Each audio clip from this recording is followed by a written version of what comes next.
Okay, no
legislature relating to addressing connectivity problems.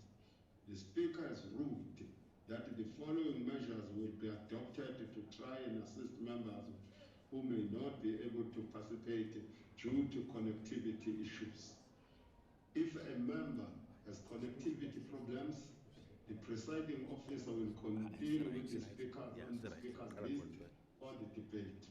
If the members regains connectivity before the response to the debate by the member of the executive has commenced, the presiding officer will be flexible in applying the speaker's list, and the member will be allowed to continue and finalize his or her speech. Secondly, we also ask honorable members who are debating to allocate a fellow party member who will be able to take over the member speech and read the member speech into the record.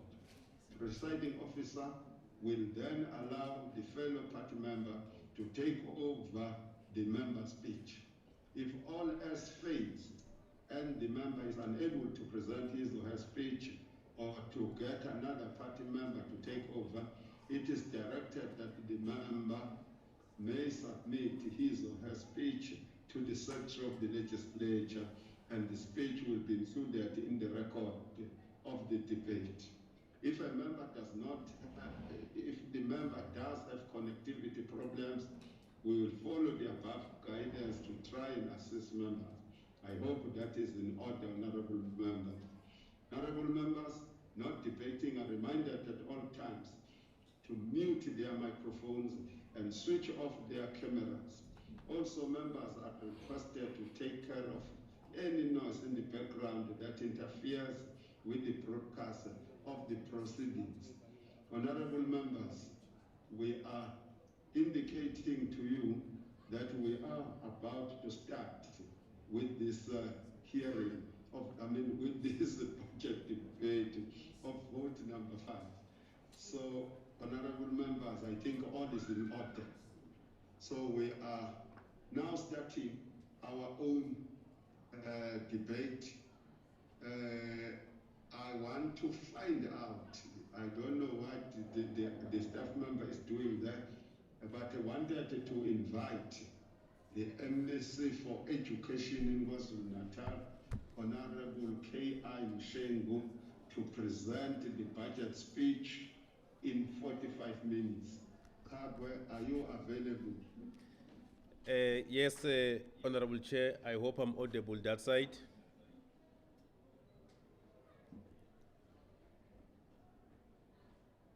Chair? You are audible, Honorable MEC. So we can begin, Chair.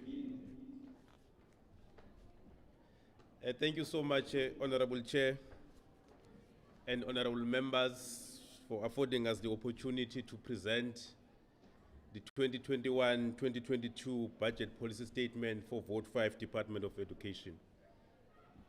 As we table this budget policy statement for 21-2022, we recall the instructive words of former President Mandela during the Education Africa Presidential and Premier Education Award ceremony in November 1997, where he observed that, and I quote, "Our own reconstruction and development effort, the renaissance of the entire continent, and our successful interaction in the global village depends largely on the progress we make in educating our populations." These words simplify our theoretical disposition on education and help us to give clarity of our perspective and generate faith in our work. When odds are stacked against us, they remind us that there is no alternative to education in the reconstruction and the renaissance of the entire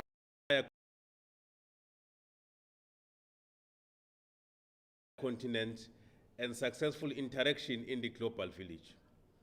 The budget policy statement we table today will outline further necessary steps for a long and protracted journey towards reconstructing our education, making it more responsive, firstly to the demands of the post-colonial and apartheid era, and secondly, to the specific economic demands of African continent and the global economy. As we present this budget policy statement, the impact of COVID-19 continue to define and disrupt our quest of reconstructing our education system. In the past academic year, COVID-19 forced the closure of schools and the subsequent loss of contact time with many learners meant that the existing learning gaps, especially from learners who come from lower socioeconomic status households, are more pronounced with the possibility of being sustained over the coming years. Notwithstanding all the difficulties brought by the COVID-19, we are proud that our resilient educators and learners entered the battlefield against COVID-19 and emerged victorious. The performance of the system, including the metric, I think can stand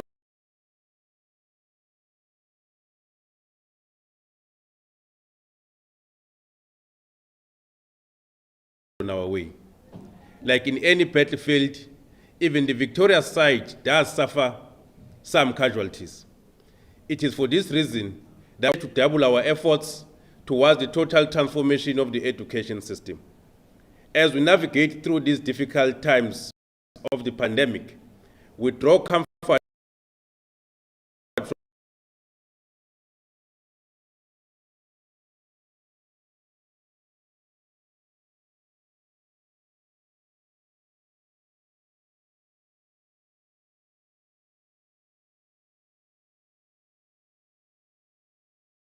from the fact that our measures put in place in all our schools in the province continue to withstand the test of time.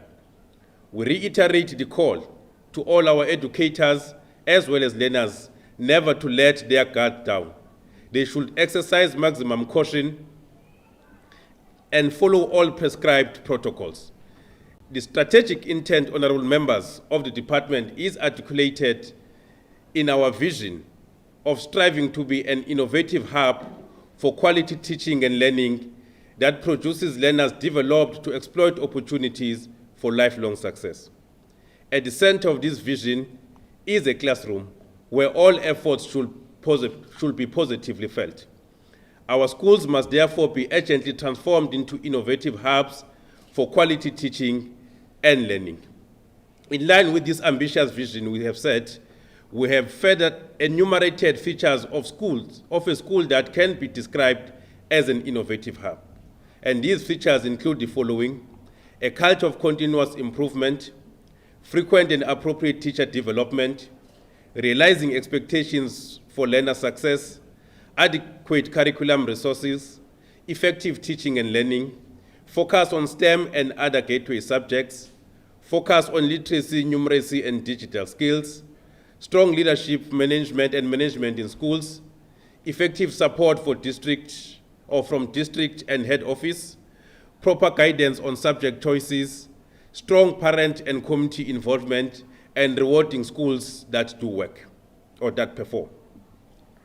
Every day, every hour, and every minute of our work will be directed towards transforming our schools into innovative hubs as described above. We do concede that this is a mammoth task, but we remain determined that to make our modest positive contribution towards realizing this vision.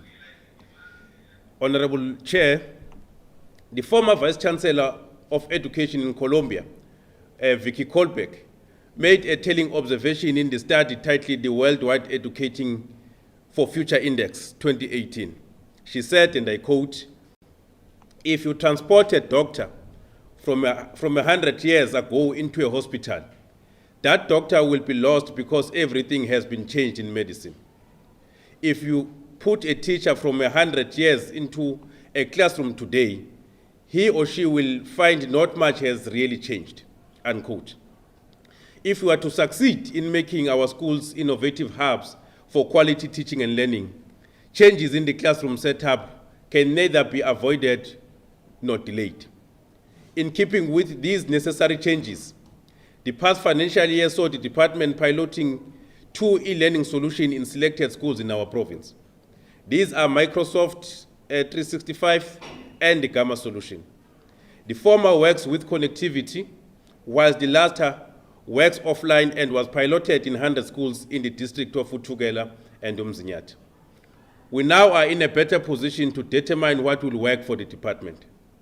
As such, we have decided to roll out an integrated e-education to 54 selected schools in this 2021-2022 financial year.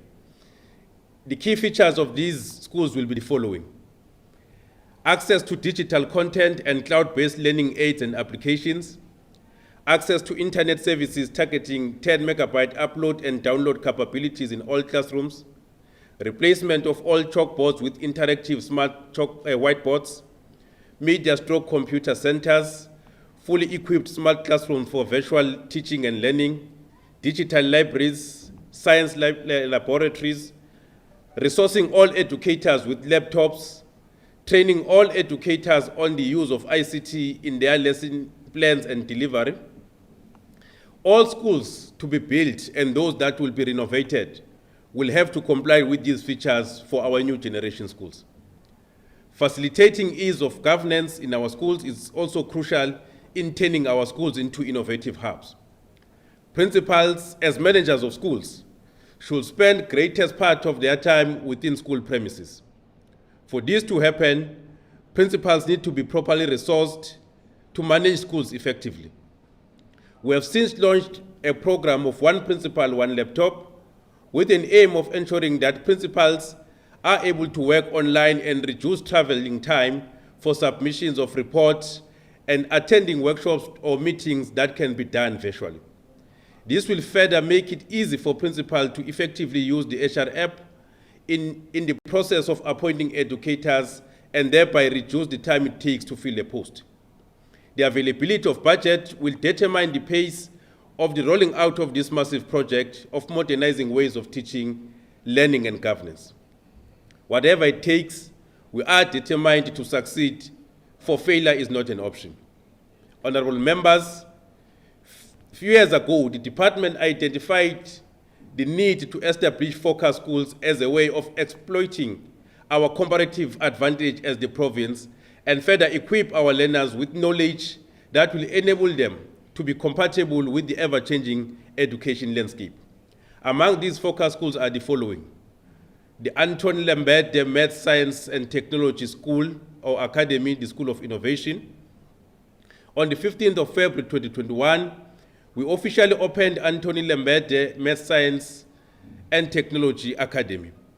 This is the first of its kind in the province, and as the name suggests, the school is focused on maths, science, technology, and innovation.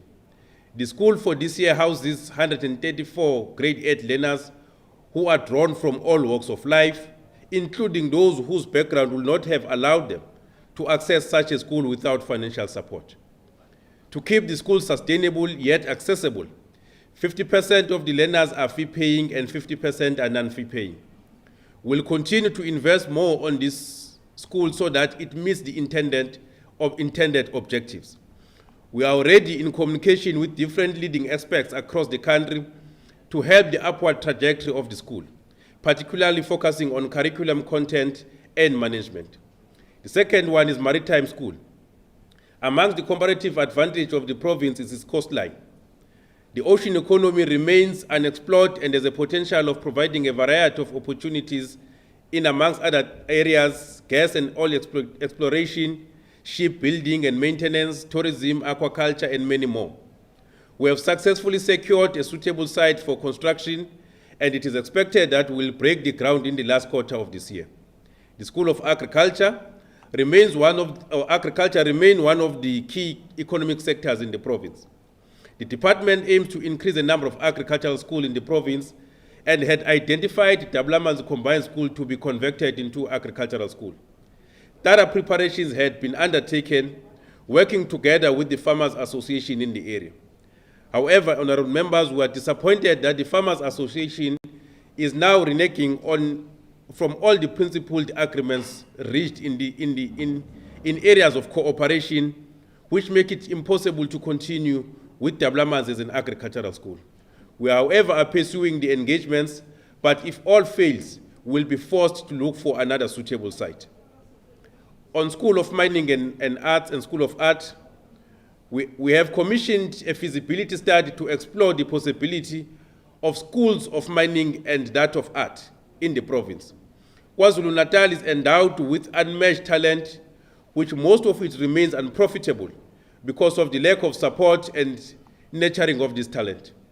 Equally, extraction and exportation and exporting raw mineral resources is counterproductive as it amounts to exporting jobs. The failure to beneficiate on the mineral resources is an anomaly that must be confronted urgently, hence the need for a school of mining. The final decision on these two schools will be based on the outcomes of the feasibility studies. Honorable members, as it is the standard practice in developing or developed economies, the schooling system serves to introduce young people to a diverse range of skills through subject packages that are offered in various schools as a way of diversifying opportunities for them as they approach the world of work. In South Africa, we have opted for a three-stream model to diversify educational pathways for our youth and map out a way to deal with the skills shortage and mismatch as outlined in the National Development Plan. We recognize that not all our young people are academically inclined. There are those who are technically in orientation or are technical in orientation, as well as those who are suited for vocational or occupational skills. In response to this, the National Department of Education has introduced a three-stream model where the focus is on academic, technical, vocational, and occupational status. The occupational stream is relatively new and it is piloted for the first time in the mainstream schools during this academic year. The focus on occupational stream is on low-intensity occupational skills, which individuals can master to start small-scale businesses and to assist them to earn a living straight from the school. The academic aspect, on the other hand, is intended for those who wish to pursue academic and professional qualifications, mostly in traditional universities. The technical vocational stream is explored in the technical schools, mostly aimed at pursuing technically oriented qualifications in TVET colleges and University of Technology.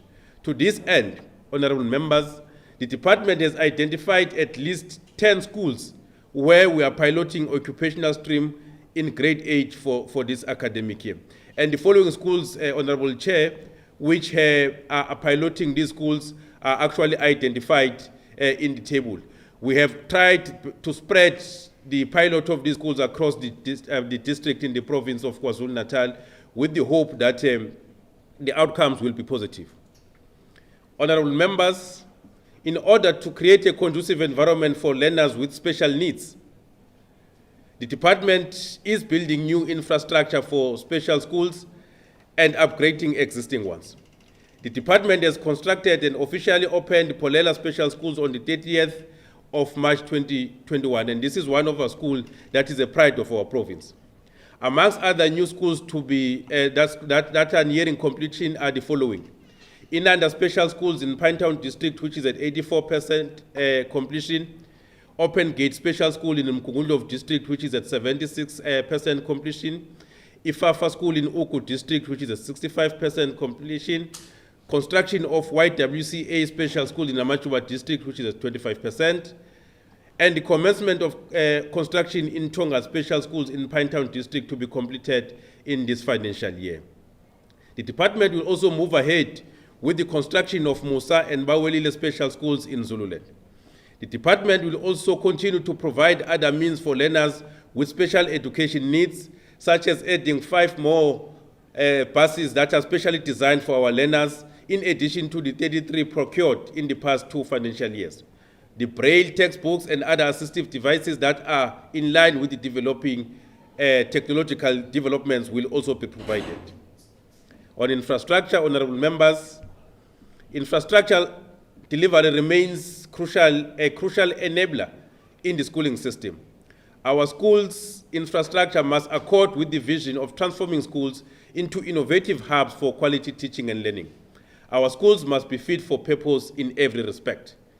Under the dedicated program of new infrastructure assets, repairs, upgrades, and additions, we have managed to deliver 1,448 projects, which include libraries, media centers, laboratories, technical workshops, computer rooms, multi-purpose classrooms, NSNP kitchens, grade R classrooms, public ordinary classrooms, as well as smart classrooms.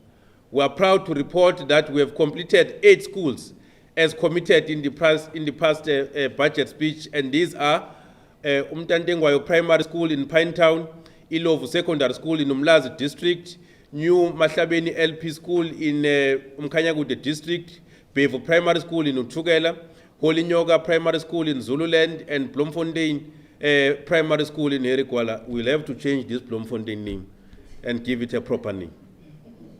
We are making a commitment that in the current financial year, we will deliver new 6 schools, which include Sinotando Primary School in Umzinyati District, Kucabangeni Secondary Schools in Umzinyati District again, Xolo Primary, Senior Primary School in Herikwala District, Solomon Mahlangu Primary School in Konubia, JG Zuma Secondary School, both in Pinetown District. Fellow compatriots, it is public knowledge that out of 4,898 pit latrines identified in the country during the audit conducted by DBE in April 2018, 1,377 pit latrines were found in the province of KwaZulu-Natal.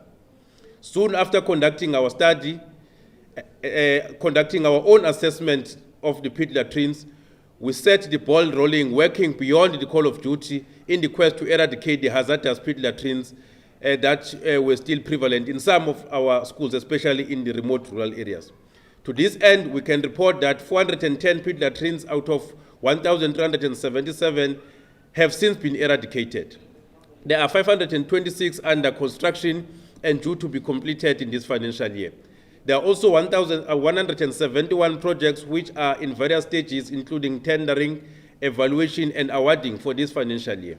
It should also be noted that 51 of these schools will no longer require the intervention as they have been closed due to the non-availability or non-viability status. On boreholes program, the borehole program is currently being implemented in 1,158 schools across the province. The 1,158 schools were drawn from the list of schools currently being provided water by municipal water tankers. We are excited to report that the department has installed and completed boreholes in 133 schools. 533 schools have been handed over and boreholes are under construction. There are 381 on tender stage ready for award, with site handover scheduled to take place during this financial year. The 89 schools are in design and planning will be implemented within the MTEF. On effective curriculum management, honorable members, effective curriculum management and delivery is the fulcrum of improving learner performance. Our system has been maturing over years, with the past year being the greatest test of its resilience.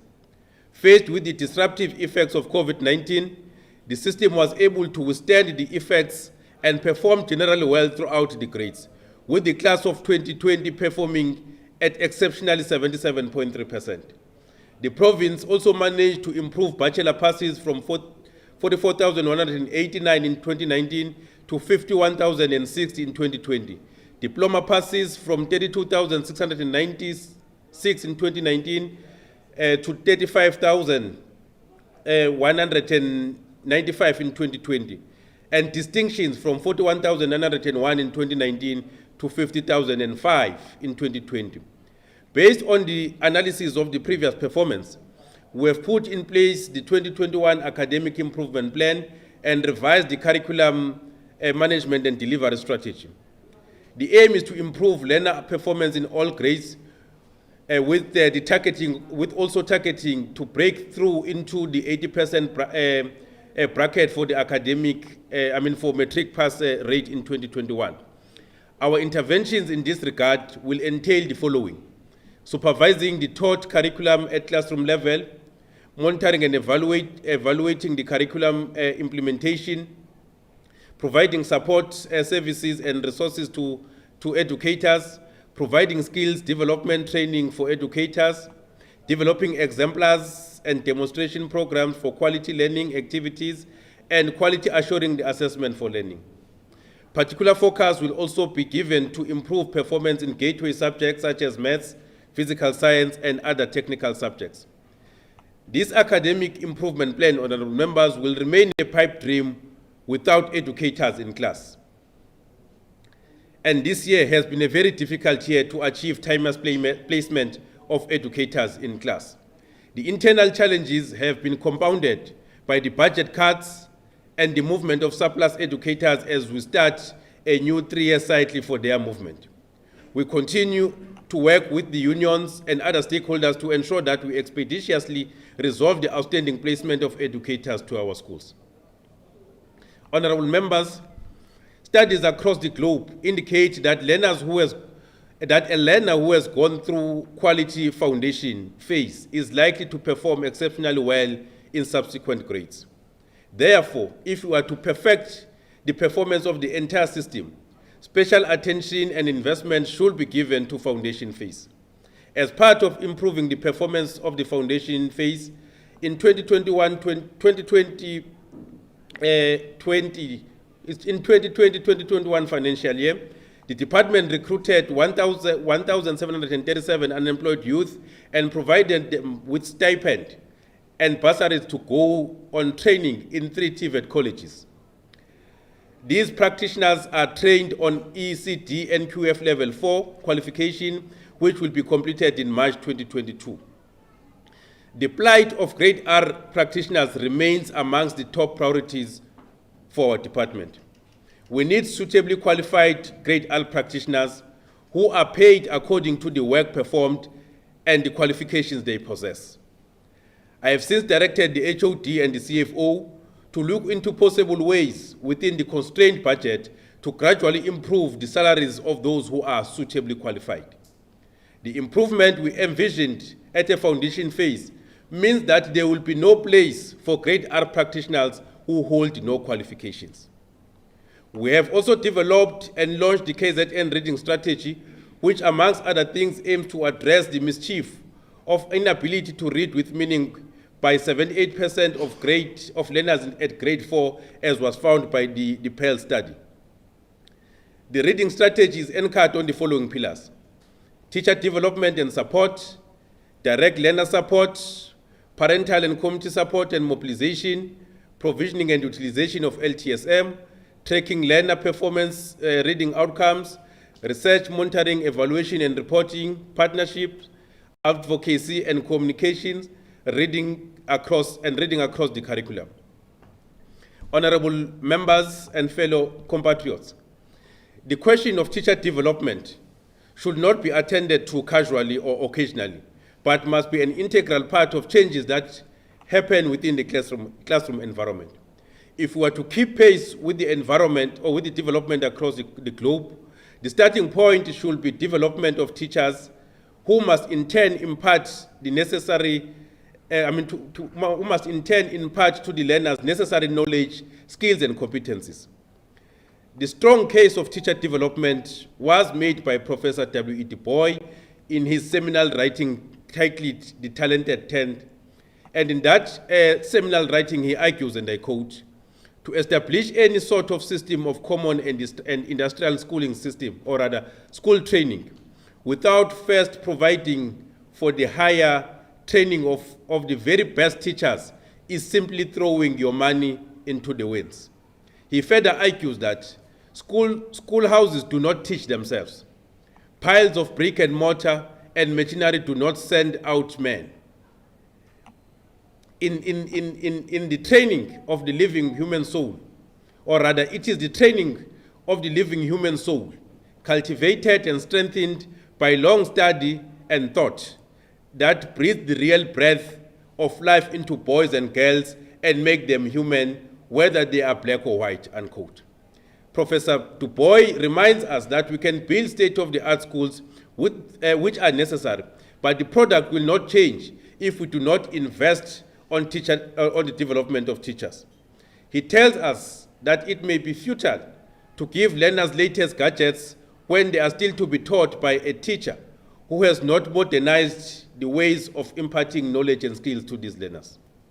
Equally, the society is expecting the system to produce acceptable results. In essence, they are expecting teachers to teach in a manner that will improve learner outcomes.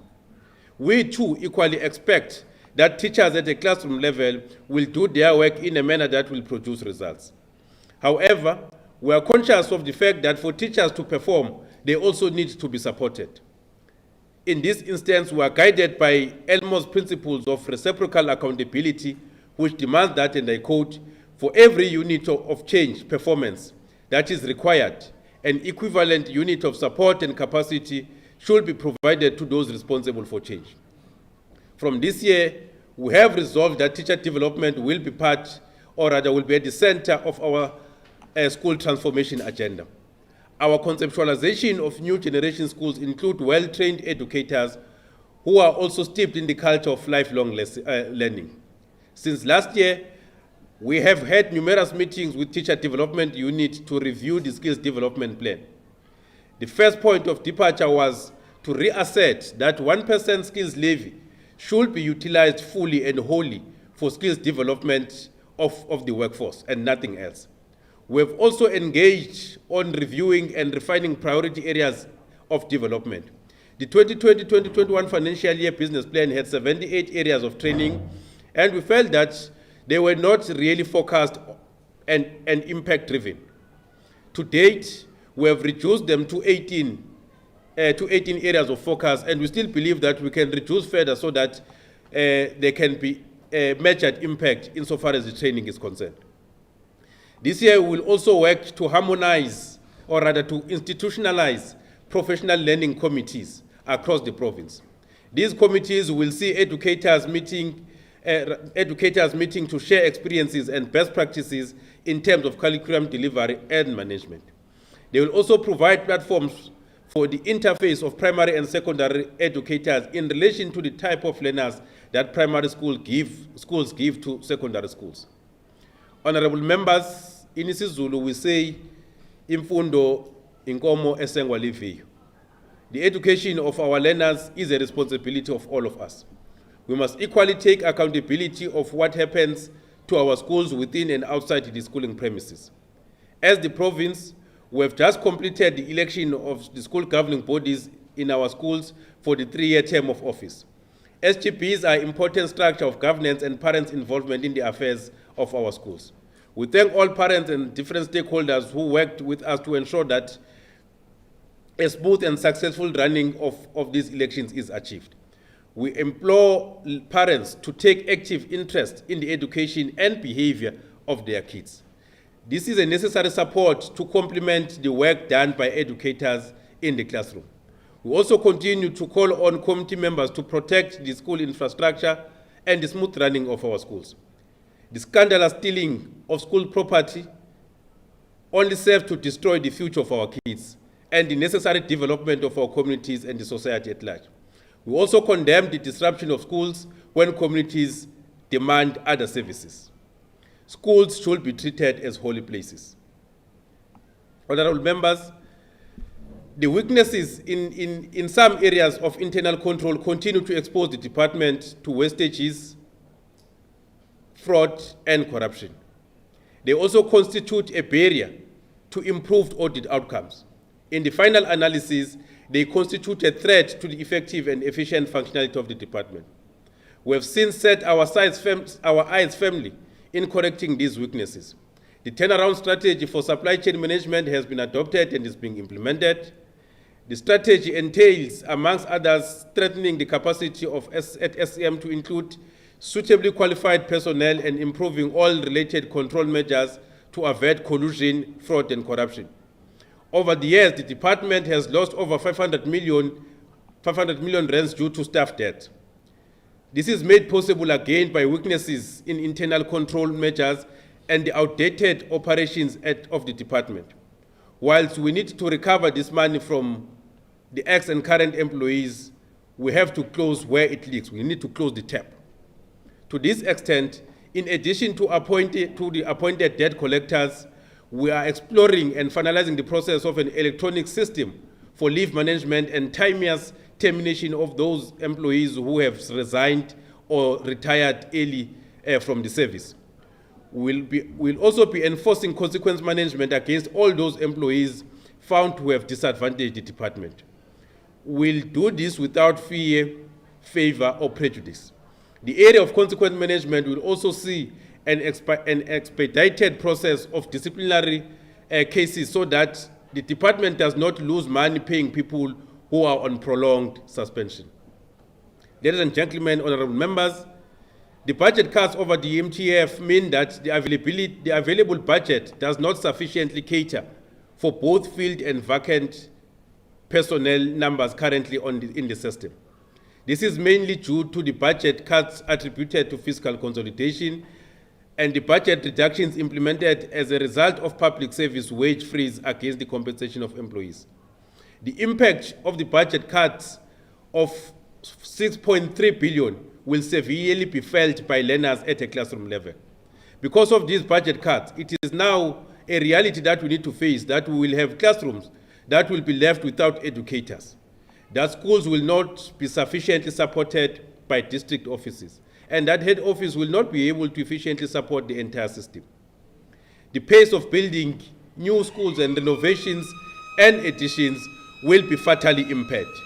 Whilst we have introduced stringent cost-cutting measures, which include, amongst others, cutting off unnecessary and unapproved traveling of staff members, limiting approved traveling kilometers to 1,750, capping KZN cars, petrol cards to 3,000 a month, cutting on legal cost, proper management of staff leave and exit packages, and consolidation of small and non-viable schools. These measures, honorable members, will not, and I repeat, will not fully mitigate against the impact of the budget cuts. Honorable members, allow us to present the 2021-2022 budget allocation for the Department of Education. And the budget is allocated as follows. Administration is 1,880,350,000 rand. Program 2, which is public ordinary schools, 44,177,863,000. Program 3, which is independent school subsidies, 95,799,000 rand. Program 4, which is public special schools, 1,400,246,000. Program 5, which is early childhood development, 1,551,898,000 rand. Program 6, which is infrastructure development, 2,522,973,000. Program 7, which is examination, 1,654,911,000. The total budget for Department of Education 2022-2021 financial year is 53,184,040,000.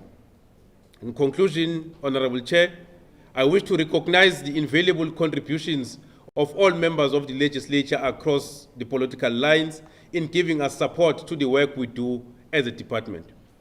Notwithstanding minor skirmishes, it is encouraging that majority of members in the legislature refuse to treat education based on their political affiliations.